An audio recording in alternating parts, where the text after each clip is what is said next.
Om Swastiastu. Salam hangat untuk rekan-rekan mahasiswa sekalian.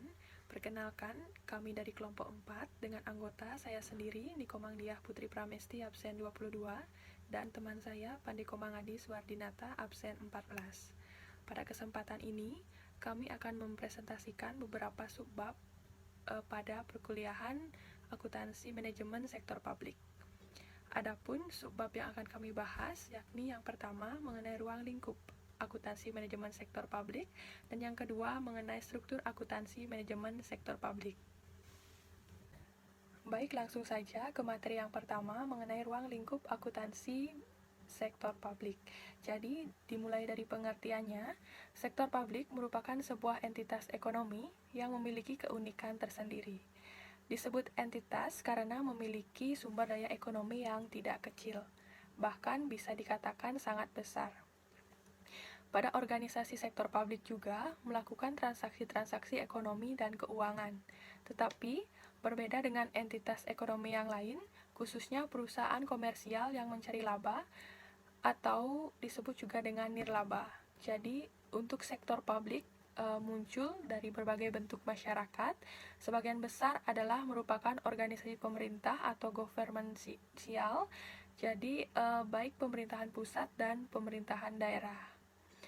Jadi, akuntansi ini diterapkan pada pengelolaan dana masyarakat di lembaga-lembaga tinggi negara dan departemen-departemen di bawahnya. Pemerintahan daerah seperti BUMN, BUMD, LSM, dan yayasan sosial pada proyek-proyek kerjasama sektor publik. Jadi untuk berikutnya mengenai karakteristik dari akuntansi sektor publik sendiri, itu ada 3. Yang pertama relevan, yang kedua handal, yang ketiga mudah dipahami. Dimulai dari relevan, jadi laporan akuntansi harus bersifat relevan, yakni berisi informasi yang dapat mempengaruhi pengambilan keputusan serta mengevaluasi peristiwa di masa lalu dan di masa mendatang. Yang kedua, handal. Jadi, laporan tersebut memiliki informasi yang bermanfaat untuk menjadi bahan pertimbangan dalam laporan keuangan sebelumnya. Dan yang ketiga, laporan ini harus memuat informasi yang mudah dipahami oleh pihak baik internal maupun eksternal. Jadi itu yang disebut dengan karakteristik yang mudah dipahami. Baik, jadi beralih ke ruang lingkup berikutnya mengenai value for money.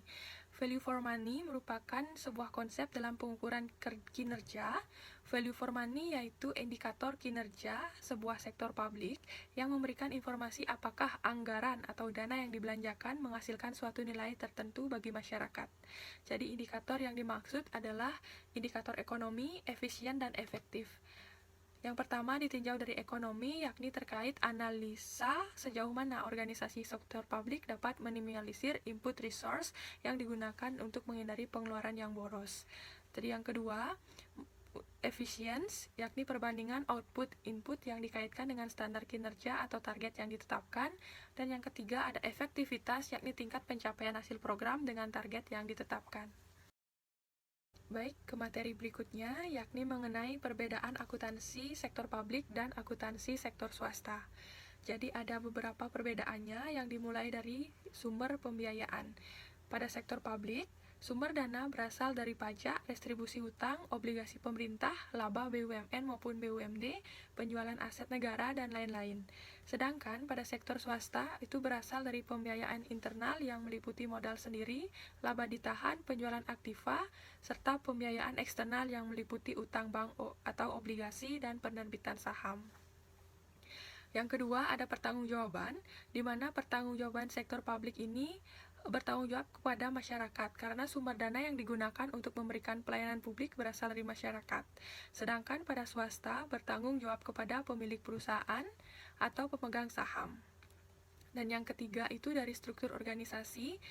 Struktur organisasi pada akuntansi sektor publik itu bersifat birokratis, kaku, dan hierarki, sementara sektor swasta yang lebih bersifat fleksibel. Dan yang keempat, ada dari karakteristik anggaran dan stakeholder. Jadi, karakteristik anggaran pada sektor publik lebih dipublikasikan secara terbuka dan didiskusikan kepada masyarakat. Sedangkan sektor swasta yang lebih bersifat tertutup dan sudah menjadi rahasia perusahaan. Jadi next, mengenai sistem akuntansinya sendiri, akuntansi sektor swasta menerapkan akuntansi berbasis accrual atau accrual accounting, sementara akuntansi sektor publik masih menggunakan sistem akuntansi berbasis cash menuju accrual atau cash toward accrual. Bahasan berikutnya mengenai akuntabilitas publik. Jadi, pengertian akuntabilitas publik sendiri adalah kewajiban pemegang amanah atau agen untuk memberikan pertanggungjawaban, menyajikan, melaporkan, dan mengungkapkan segala aktivitas dan kegiatan yang menjadi tanggung jawab kepada pihak pemberi amanah atau prinsipal yang memiliki hak dan kewajiban yang memiliki pertanggungjawaban tersebut. Akuntabilitas terdiri dari dua macam, yaitu akuntabilitas vertikal dan akuntabilitas horizontal. Akuntabilitas vertikal adalah pertanggungjawaban atas pengelolaan dana kepada otoritas yang lebih tinggi, sedangkan akuntabilitas horizontal adalah pertanggungjawaban kepada masyarakat luas. Jadi di akuntabilitas publik ini dilakukan oleh organisasi sektor publik terdiri atas beberapa dimensi, yakni yang pertama, akuntabilitas kejujuran dan akuntabilitas hukum. Dan yang kedua itu ada akuntabilitas proses, yang ketiga akuntabilitas program, dan yang keempat akuntabilitas kebijakan. Dan berikutnya mengenai proses perencanaan dan pengendalian manajerial sektor publik. Jadi, proses dan pengendalian pada dasarnya merupakan dua sisi mata uang yang sama. Jadi, keduanya harus dipertimbangkan secara bersama-sama. Tanpa pengendalian, perencanaan tidak akan berarti karena tidak akan ada tindak lanjut atau follow up untuk mengidentifikasikan apakah rencana organisasi telah tercapai. Jadi, menurut Jones dan Peterburi, membagi proses perencanaan dan pengendalian manajerial pada organisasi sektor publik menjadi 5 tahapan, yakni yang pertama, perencanaan tujuan dan sasaran dasar, yang kedua ada perencanaan operasional, yang ketiga ada penganggaran, dan yang keempat ada pengendalian dan pengukuran, dan yang kelima ada pelaporan dan analis, serta umpan balik. Seperti yang teman-teman bisa lihat di slide, itu sudah ada bagan mengenai tahapan untuk pengendalian manajerial pada organisasi sektor publik. Sistem pengendalian manajemen sektor publik. Organisasi memerlukan sistem pengendalian manajemen untuk memberikan jaminan dilaksanakannya strategi organisasi secara efektif dan efisien, sehingga tujuan organisasi dapat tercapai. Pengendalian manajemen tersendiri meliputi beberapa aktivitas, yaitu yang pertama dimulai dari perencanaan, kemudian koordinasi antar berbagai bagian dalam organisasi, yang ketiga komunikasi informasi, keempat pengambilan keputusan, kemudian motivasi orang-orang dalam organisasi, kemudian pengendalian, dan yang terakhir yaitu penilaian kinerja. Kegagalan dalam organisasi untuk mencapai tujuan yang telah ditetapkan dapat terjadi karena adanya kelemahan atau kegagalan pada salah satu atau beberapa tahap dalam proses penilaian manajemen. Struktur organisasi harus sesuai dengan desain sistem pengendalian manajemen, karena sistem pengendalian manajemen berfokus pada unit organisasi sebagai pusat pertanggungjawaban. Pusat pertanggungjawaban tersebut merupakan basis perencanaan pengendalian penilaian kerja. Kemudian tipe-tipe pengendalian manajemen. Tipe-tipe pengendalian manajemen dapat dikategorikan dalam 3 kelompok. Yang pertama, pengendalian preventif atau preventive control. Dalam tahap ini, pengendalian manajemen terkait dengan perumusan strategi dan perencanaan strategik yang dijabarkan dalam bentuk program-program.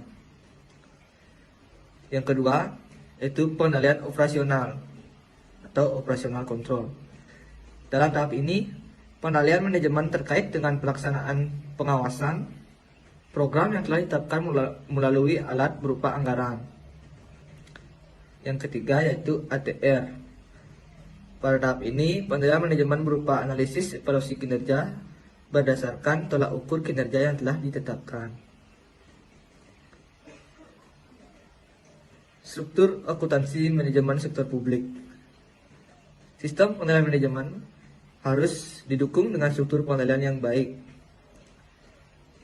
Struktur organisasi termanifestasi dalam bentuk pusat pertanggungjawaban atau responsibility centers. Pusat pertanggungjawaban itu sendiri adalah unit organisasi yang dipimpin oleh manajer yang bertanggung jawab terhadap aktivitas pusat pertanggungjawaban yang dipimpinnya. Tujuan dibuatnya pusat pertanggungjawabannya adalah sebagai berikut, yaitu yang pertama sebagai basis perencanaan, kemudian untuk memudahkan mencapai tujuan dari organisasi, kemudian mendelegasikan wewenang dan tugas ke unit-unit. Yang kelima, mendorong kreativitas dan daya inovasi. Yang keenam, sebagai alat ukur melaksanakan strategi organisasi secara efektif dan efisien. Yang ketujuh, sebagai alat pengendali anggaran. Tanggung jawab manajer pusat pertanggungjawaban adalah untuk menciptakan hubungan yang optimal antara sumber daya input yang digunakan dengan output yang dihasilkan dengan target kinerja. Pada dasarnya, pusat pertanggungjawaban terdapat 4 jenis, yaitu yang pertama pusat biaya atau expense center, yaitu pusat pertanggungjawaban yang prestasi manajernya dinilai berdasarkan biaya yang telah dikeluarkan. Kemudian yang kedua, pusat pendapatan atau revenue center, yaitu pusat pertanggungjawaban yang prestasinya dinilai berdasarkan pendapatan yang dihasilkan. Yang ketiga, ada pusat laba atau profit center, adalah pusat pertanggungjawaban yang membandingkan input atau expenses dengan output atau revenue dalam satuan moneter. Kemudian yang keempat adalah pusat investasi, adalah pusat pertanggungjawaban yang prestasi manajernya dinilai berdasarkan laba yang dihasilkan dikaitkan dengan investasi yang ditanamkan pada pusat pertanggungjawaban yang dipimpinnya. Dalam manajemen berfokus pada pusat pertanggungjawaban, karena pusat pertanggungjawaban merupakan alat untuk melaksanakan strategi dan program-program yang telah diseleksi melalui proses perencanaan strategik. Manajer pusat pertanggungjawaban sebagai budget holder memiliki tanggung jawab untuk melaksanakan anggaran pusat.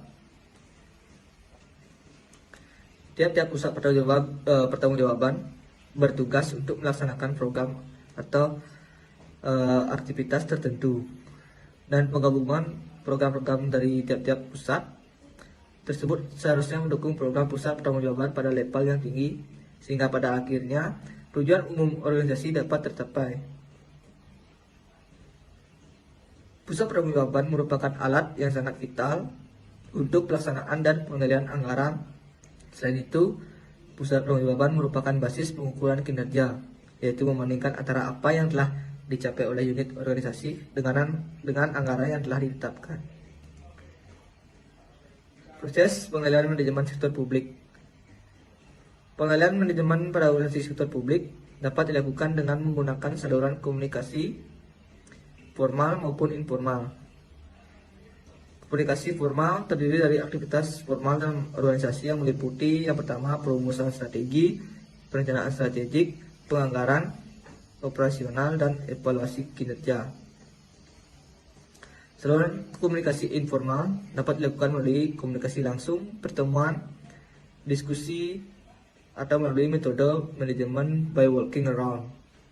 Sistem manajemen hendaknya dapat menjadi jembatan dalam mewujudkan adanya goal kongruensi, yaitu keselarasan antara tujuan organisasi dengan tujuan personal. Baik, jadi sekian penyampaian materi dari kelompok kami. Kami lanjutkan dengan sesi diskusi.